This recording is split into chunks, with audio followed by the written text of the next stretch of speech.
filmes que acabam quando acendem as luzes da sala.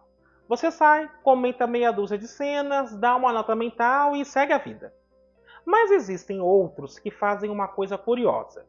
Eles mudam de lugar dentro da nossa cabeça conforme os dias passam. Foi exatamente isso que aconteceu comigo quando assisti ao novo O Morro dos Ventos Uivantes, dirigido pela Emerald Fennell. Eu saí do cinema achando que já sabia o que pensava sobre ele. 2 dias depois, percebi que não. E para mim isso costuma ser um bom sinal. Não significa que o filme seja um grande acerto, nem que seja um grande erro. Significa apenas que ele continuou a conversa depois dos créditos. E talvez seja exatamente para isso que o cinema exista. Quando anunciaram esse projeto, quase toda a discussão girou em torno de duas coisas. A primeira era a Emerald Fennell. Depois de Bela Vingança e Saltburn, muita gente se perguntava como uma diretora tão interessada em personagens moralmente ambíguos pisaria no universo da Emily Brontë. A segunda discussão era o elenco. Jacob Elordi como Heathcliff, Margot Robbie como Catherine. Antes mesmo de existir um trailer, já havia gente dizendo que era perfeito e gente dizendo que era um desastre. É curioso como a internet consegue assistir a um filme que ainda nem foi filmado. Mas eu tentei entrar na sessão deixando tudo isso do lado de fora. Porque existe uma pergunta que sempre me interessa mais. Não é, essa adaptação é fiel ao livro? É outra. O que essa diretora viu nessa história que a fez querer contá-la hoje? Porque adaptar um clássico nunca é simplesmente filmar um livro. É escolher uma conversa. E depois de assistir ao filme, eu fiquei com a impressão de que a Emerald Fennell encontrou um Morro dos Ventos Uivantes muito diferente daquele que eu sempre carreguei comigo. A questão é, essa nova leitura funciona? É sobre isso que eu queria conversar hoje.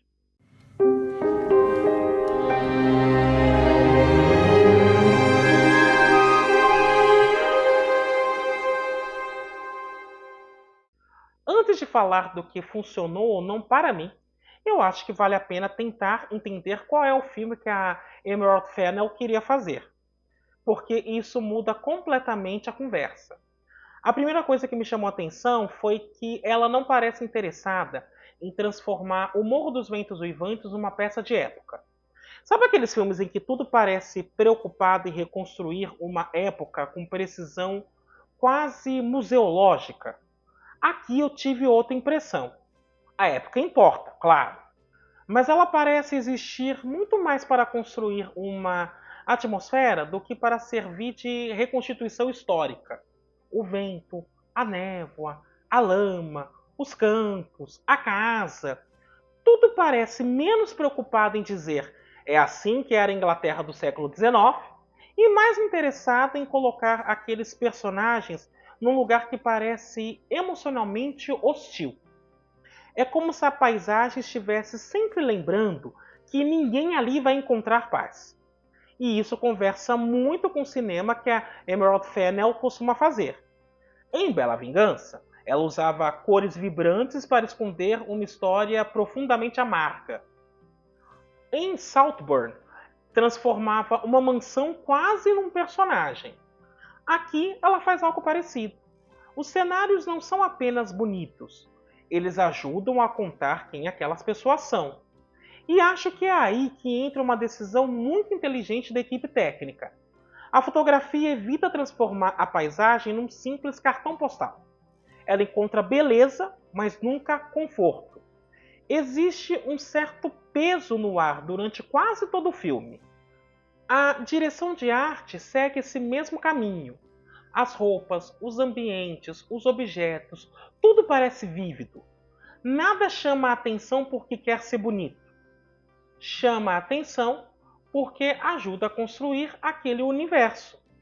E esse é um tipo de trabalho que muitas vezes passa despercebido justamente porque funciona. A gente costuma elogiar efeitos especiais quando eles aparecem, mas direção de arte de verdade é aquela que você quase esquece que existe, porque acredita naquele mundo. Só que para mim, existe uma escolha ainda mais interessante. A Emerald Fennell parece olhar para essa história menos como uma tragédia social e mais como uma história de obsessão. Essa diferença pode parecer pequena, mas ela muda tudo. Porque quando você faz essa escolha, algumas coisas naturalmente passam para o primeiro plano e outras ficam em segundo. É por isso que eu saí da sessão com a sensação de que ela estava menos interessada nas estruturas que aprisionam aqueles personagens e mais interessada na intensidade da ligação entre eles. E se essa é realmente a leitura dela, então todas as escolhas seguintes começam a fazer sentido, inclusive as escolhas de elenco. Porque foi justamente quando Jacob Elordi e Margot Robbie entraram em cena que eu percebi como essa interpretação influenciava o filme inteiro. E acho que é sobre eles que a gente precisa conversar.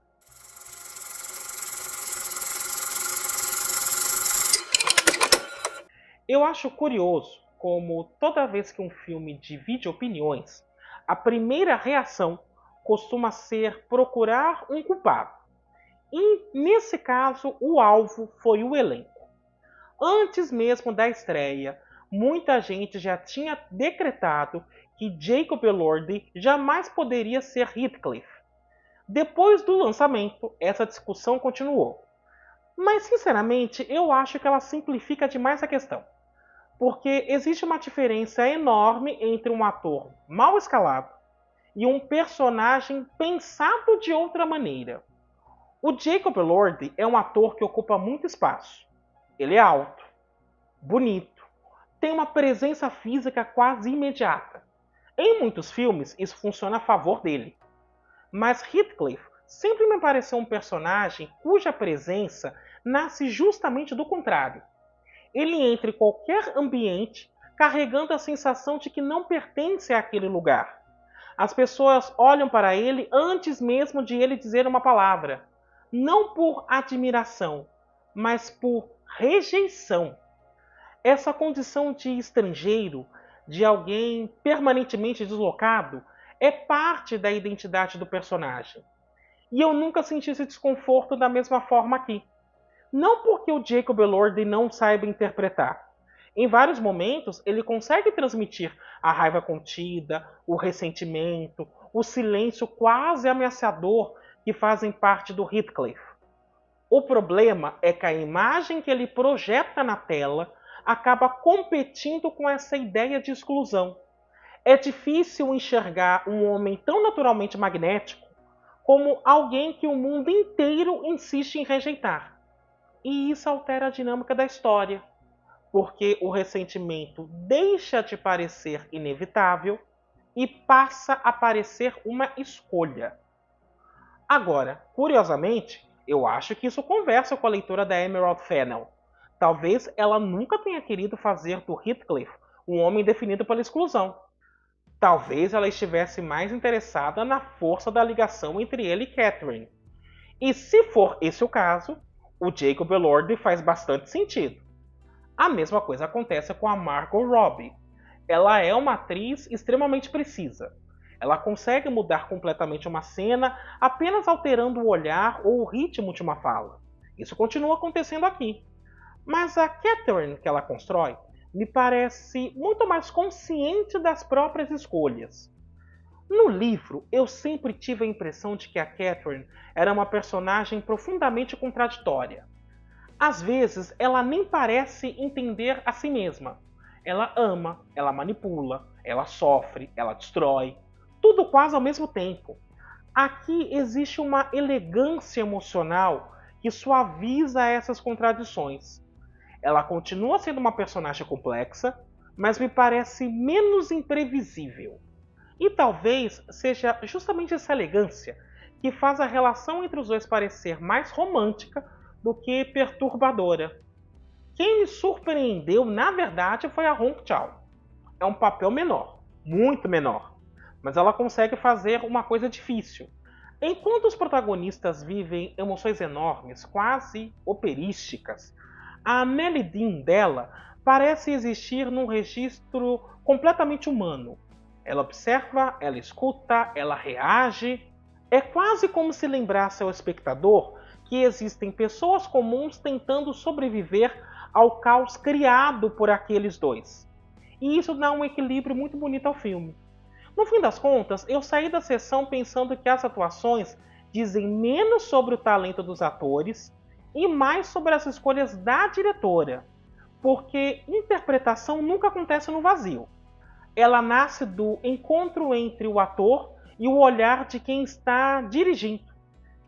E foi justamente quando eu aceitei isso que parei de perguntar se o elenco era certo ou errado. Passei a perguntar outra coisa.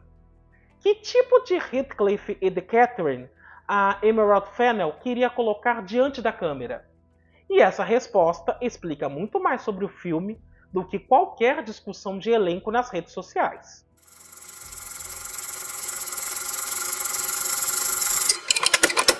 Existe uma frase que eu gosto muito. A gente sai do cinema lembrando dos atores. Mas a maneira como a gente lembra deles quase sempre foi construída por dezenas de outras pessoas. E acho que esse filme é um ótimo exemplo disso. Porque quando a gente fala que um personagem parece distante ou que um romance convence, raramente é mérito de uma única pessoa. É um trabalho coletivo. E eu acho que a equipe da Emerald Fennell entende muito bem isso. A fotografia, por exemplo, faz uma escolha interessante. Ela não tenta transformar a paisagem numa simples imagem bonita. Ela quer que a natureza participe da história. O vento não está ali só porque o livro se chama O Morro dos Ventos Uivantes. Ele invade as cenas, empurra os personagens, bagunça os cabelos, interrompe silêncios, às vezes parece até responder ao que eles estão sentindo. E isso conversa muito com o desenho de produção. As casas nunca parecem realmente acolhedoras. Os ambientes são grandes, mas raramente passam sensação de liberdade. Existe uma aspereza em tudo. Na madeira, na pedra, nas roupas. É um filme cheio de textura. Você quase sente aquele frio. E eu gosto quando a direção de arte consegue fazer isso sem chamar atenção para si. Ela não está dizendo, olha como esse cenário ficou bonito. Ela simplesmente faz você acreditar que aquelas pessoas vivem ali. Agora, a parte que mais me chamou a atenção talvez tenha sido a montagem, porque ela nunca parece apressada. A Emerald Fennell deixa os olhares durarem um pouco mais, os silêncios respirarem. Ela confia que o espectador vai permanecer naquela cena sem precisar de um corte a cada 3 segundos. É uma decisão que exige paciência. E eu gosto quando o filme acredita que o público consegue observar. Ao mesmo tempo, essa escolha tem um efeito curioso. Enquanto eu admirava aqueles enquadramentos, eu percebia que estava emocionalmente mais distante do que imaginava. É estranho dizer isso, porque o filme nunca deixa de ser bonito. Muito pelo contrário. Mas existe uma diferença entre uma imagem que impressiona e uma imagem que machuca. E para mim, Emily Brontë sempre machucou mais do que encantou. Talvez por isso eu tenha sentido falta de um pouco mais de desordem, um pouco mais de sujeira emocional. Porque tudo ali parece muito cuidadosamente organizado, até o sofrimento. E eu não digo isso como um defeito absoluto. Na verdade, acho que é uma consequência direta da personalidade da Emerald Fennell como diretora. Ela é uma cineasta que pensa visualmente, cada enquadramento parece calculado, cada cor parece escolhida, cada objeto parece ocupar exatamente o lugar onde deveria estar. Isso produz um filme muito elegante.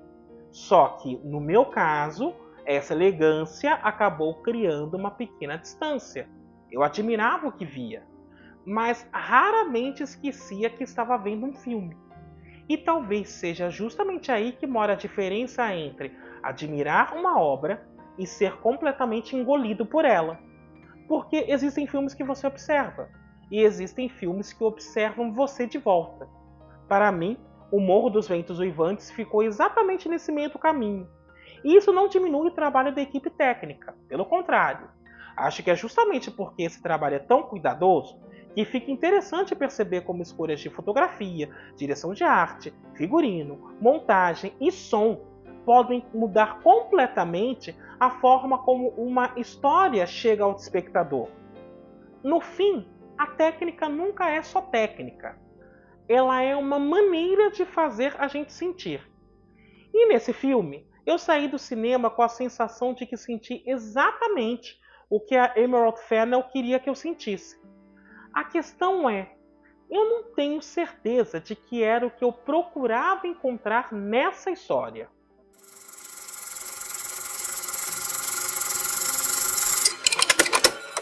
No fim das contas, eu percebi que talvez eu tenha entrado na sessão esperando uma adaptação e saído assistindo a uma interpretação. E existe uma diferença gigantesca entre essas duas coisas.